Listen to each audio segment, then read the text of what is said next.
సమీపంలో భారీగా పేలుళ్లు, గల్ఫ్లోని అమెరికా మిత్ర దేశాలపై విరుచుకుపడిన ఇరాన్, బహ్రెయిన్, జోర్డాన్లో వైమానిక దాడులు, 2 చమురు ట్యాంకర్లపై ఇరాన్ దాడి, ఒక భారతీయుడు మృతి, మరో 10 మందికి గాయాలు.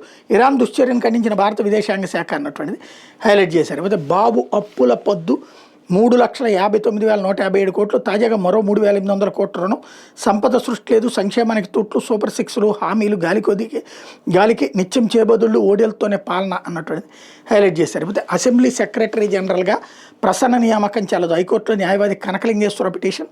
అర్హత లేనప్పటికీ అసెంబ్లీ సెక్రటరీ జనరల్గా నియమించారు. ఇందుకోసం మాజీ రిజిస్ట్రార్గా పేర్కొన్నారు. వాస్తవానికి ఆయన సుప్రీంకోర్టులో ఓఎస్టీగా మాత్రమే పనిచేశారు.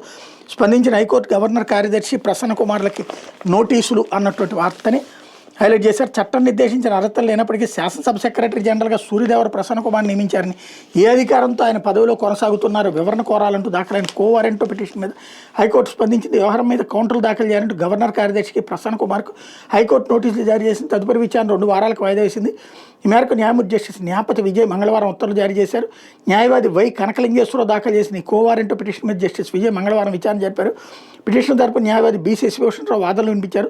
నిబంధనల ప్రకారం అసెంబ్లీ సెక్రటరీ జనరల్ పదవిని లోక్సభ, రాజ్యసభ లేదా రాష్ట్రాల శాసనసభ సెక్రటేరియట్లతో పనిచేస్తున్న లేదా రిటైర్డ్ అయిన సెక్రటరీ జనరల్తో భర్తీ చేయాలి. అందుకు విరుద్ధంగా ప్రసన్న కుమార్ ఆంధ్రప్రదేశ్ శాసనసభకు సెక్రటరీ జనరల్గా నియమిస్తూ చంద్రబాబు ప్రభుత్వం 2024లో నోటిఫికేషన్ జారీ చేసింది. తగిన అర్హతలు లేకపోయినా ప్రసన్న కుమార్ని సెక్రటరీ జనరల్గా నియమించారు. ప్రభుత్వ ప్రధాన కార్యదర్శి హోదా కట్టబెట్టి నెలవారీ పారితోషికం 3.5 లక్షలు ప్రభుత్వం నిర్ణయించింది. ఈ నోటిఫికేషన్లో ప్రసన్న కుమార్ పూర్వార్హతను సుప్రీంకోర్టు మాజీ రిజిస్ట్రార్గా పేర్కొన్నారు. అయితే supreme court registry central public information officer ఇచ్చిన సమాచారం ప్రకారం ప్రసన్న కుమార్ సుప్రీంకోర్టులో ఆఫీసర్ ఆన్ స్పెషల్ డ్యూటీ ఓఎస్డీగానే పనిచేశారు.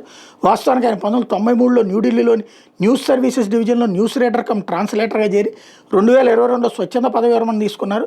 అయినప్పటికీ ఏపీ అసెంబ్లీ సెక్రటరీ జనరల్గా నియమించడం కోసం సుప్రీంకోర్టు మాజీ రిజిస్ట్రార్గా పేర్కొన్నారు. అర్హతలు లేని వ్యక్తిని సెక్రటరీ జనరల్గా నియమించడం చట్టాన్ని అపహాస్యం చేయడం అవుతుంది. ఎటువంటి పబ్లిక్ నోటిఫికేషన్ ఇవ్వకుండా, అర్హులైన అభ్యర్థులను దరఖాస్తులు ఆహ్వానించకుండా, పారదర్శక ఎంపిక విధానం లేకుండా ప్రసన్న కుమార్ నియామకం జరిగింది. అందువల్ల ఈ వ్యవహారం జోక్యం చేసుకోవడానికి శశిభూషణ్ హైకోర్టును అభ్యర్థించారన్నటువంటిది హైలైట్ చేశారు. లేకపోతే